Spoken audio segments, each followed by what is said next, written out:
Hello අවස්ටෙප් YouTube channel එකට ඔයාලව සාදරයෙන් පිළිගන්නවා. ඔන්න ඉතින් ගොඩ දවසකට පස්සේ අද මම ඔයාලව හම්බෙන්න ආවා වෙසක් vlog එකත් අරගෙන.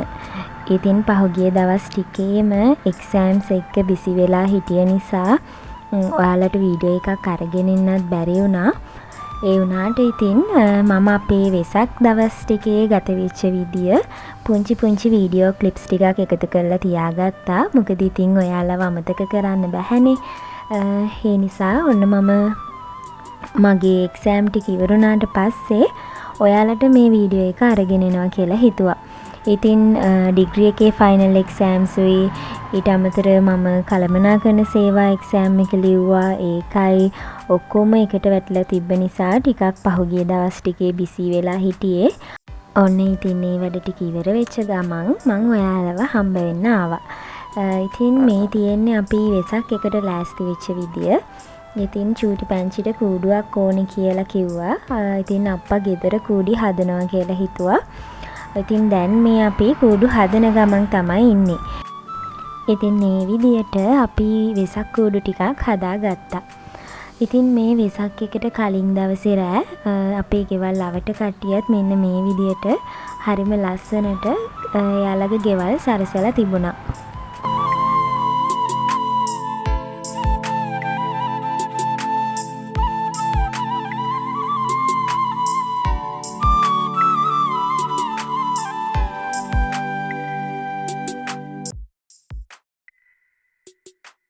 චූටි පැටව ඉන්න කට්ටිය නම් දන්නවා ඇති. එයාලත් එක්ක වෙසක් කූඩු හදන එක නම් හරිම අමාරු වැඩක්.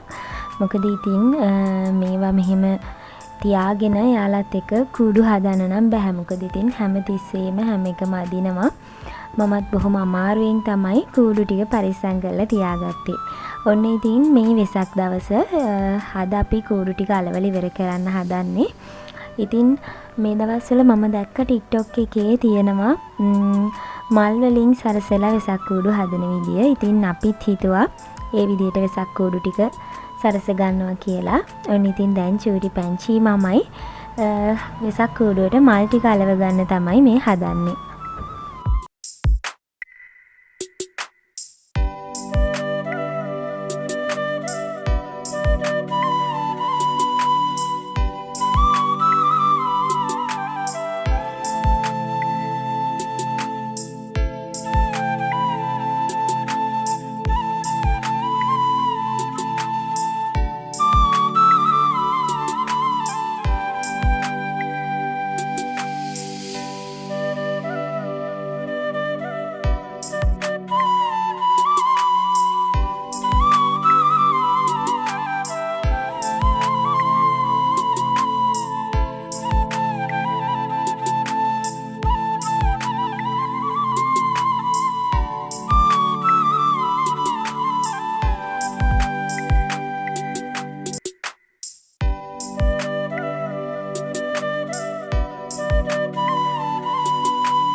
ඔන්න ඉතින් මේ විදියට අපි වෙසක් කූඩුවේ මල් ටික අලව ගත්තා. ඉතින් අක්කයි අයියයි තමයි ගොඩක්ම කූඩු ටික අලවල ඉවර කරේ. මොකද චූටි පැංචිත් එක්ක මට මේ වැඩ කරන්න අමාරු නිසා. ඉතින් ඔන්න මේ තියෙන්නේ අපිට හම්බෙච්ච පළවෙනි දන්සල. ඉතින් මඤ්ඤොක්ක දන්සලක් තිබිලා කනන් අයියා ගෙදරෙද්දි අරගෙන ආවි තිබුණා. ඉතින් ඒකත් කාලා අපි වෙසක් කූඩු හදන වැඩ ටික කළා. ඉතින් මේ අපේ ගෙදර බැල්කනි එකට අපි බල්බ් බැලක් දාන්න හිතුවා. ඒක දාන ගමන් තමයි දැන් ඉන්නේ. ඉතින් ගේ පුරාම මෙන්න මේ විදියට වයර් ටික ඇදලා ඒ ටික හරි ගස්සන ගමන් තමයි ඉන්නේ.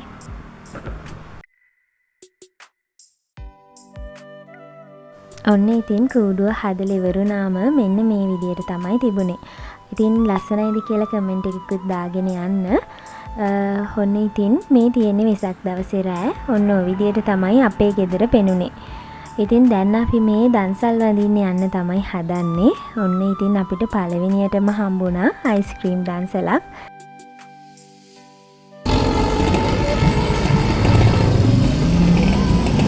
මේ පොලිම නැති අයිස්ක්‍රීම් දන්සලක් හම්බුණා.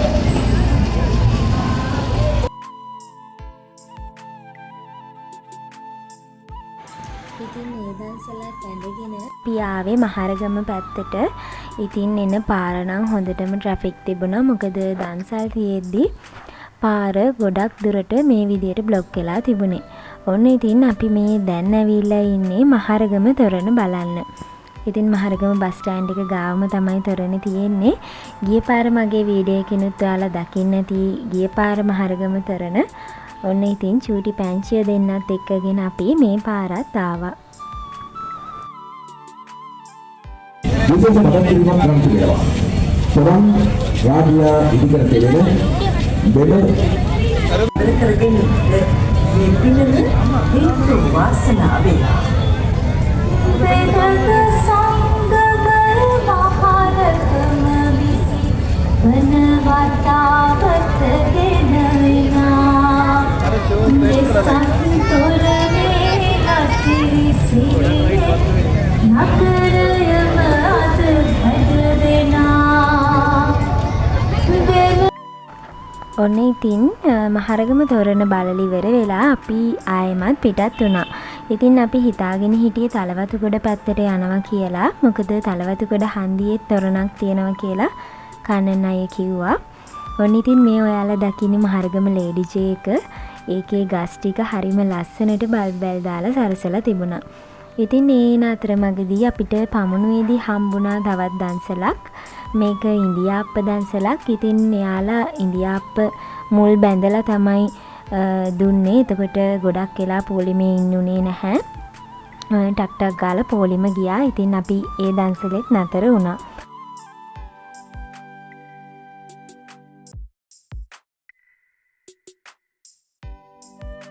ඔන්න ඉතින් එදා දවසේ තව බත් දන්සල් දෙකකුත් වැඳලා අපි ගෙදර ආවා. ඉතින් ඇත්තටම බත් දන්සලෙන් අපි කෑම අරගෙන ආවා. ඉතින් මේ තියෙන ඊට පහුවෙනිදා එදා නම් අපිට වැඩිය ඇවිදින්න යන්න හම්බුනේ නැහැ. ගෙදර වැඩ වගේක් තිබිලා බිසි වෙලා හිටියේ. ඉතින් ඔන්න ඒ අතරමඟදී අයිස්ක්‍රීම් දන්සලක් හම්බෙලා. ඉතින් අයිස්ක්‍රීම් එකක් කාලම ගෙදර යනවා කියලා හිතුවා. ඉතින් චූටි පැංචිත් මේ වෙද්දි නිදාගෙන හිටියේ නිසා අපි වැඩිය කොහෙවත් යන්නේ නැතුව එදා දවසේ නම් ගෙදර ආවා. ඔන්න ඉතින් මේ තියෙන්නේ තුන්වෙනි දවස. අද නම් අපි චුට්ටක් රෑ වෙලා තමයි ගෙදරින් පිටත් උනේ. ඉතින් අද අපි යනවා කියලා හිතුවා කොට්ටාවේ තොරණ බලන්න. ඔන්න ඉතින් මේ ඔයාලට ඈතින් පෙවුනේ කොට්ටාවේ තොරණ. අපි එහෙනම් ගිහින් බලමු කොට්ටාවේ තොරණ.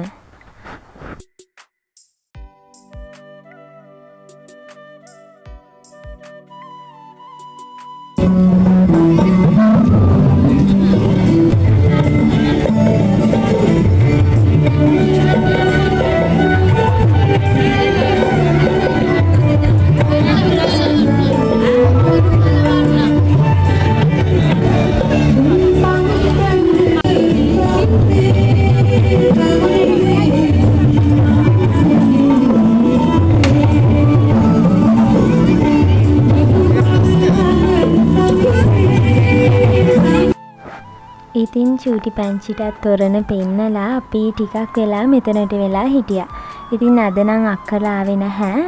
කන්නන් අයයි මායි චූටි පැංචි තමයි අද ආවේ. ඉතින් මෙන්න මේ විදියට ලස්සන ලයිට් පත් වෙන සෙල්ලම් බඩු නම් ගොඩාක් පිරීලා මෙතන තිබුණා. ඉතින් මේ අතරේ අපි ආවා කොත්තු මී එකක් කන්න කියලා හිතාගෙන. ඉතින් එතනට එද්දී එතන තිබුණා සබන් බෝල පුම්බන මැෂින් එකක්. මේ ඔයාලා දකින්නේ එක ඒකෙන් හරිම චූටි සබන් බෝල ගොඩාරියක් මේ විදියට පුම්බන්න පුළුවන්. ඉතින් ඇත්තටම චූටි පැංචි නම් තොරණ බලනවටත් වඩා සබන් බෝල පුම්බන එක දිහා තමයි බලාගෙන හිටියේ.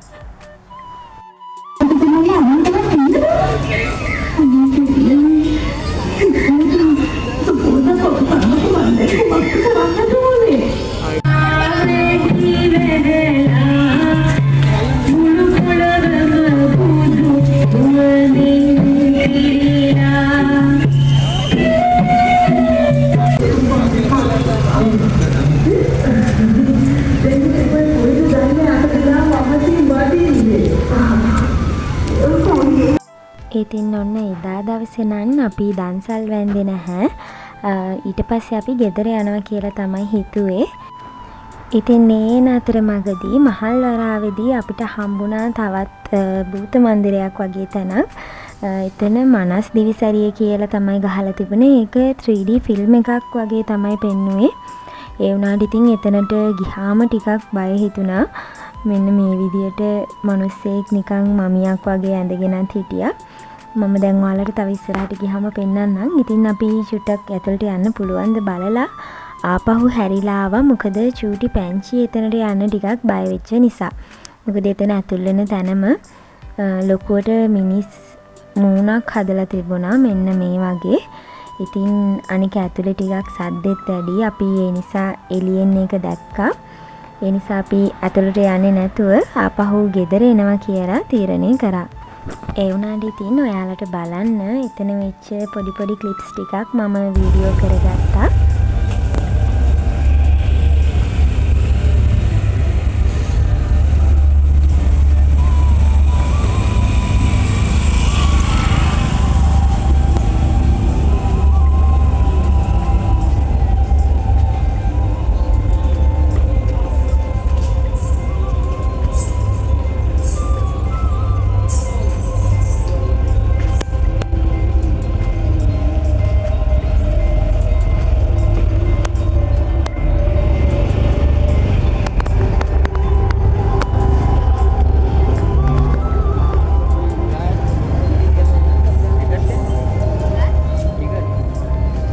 ඔන්න ඉතින් අපේ වෙසක් සතිය ගත වුණේ මෙන්න මේ විදියට.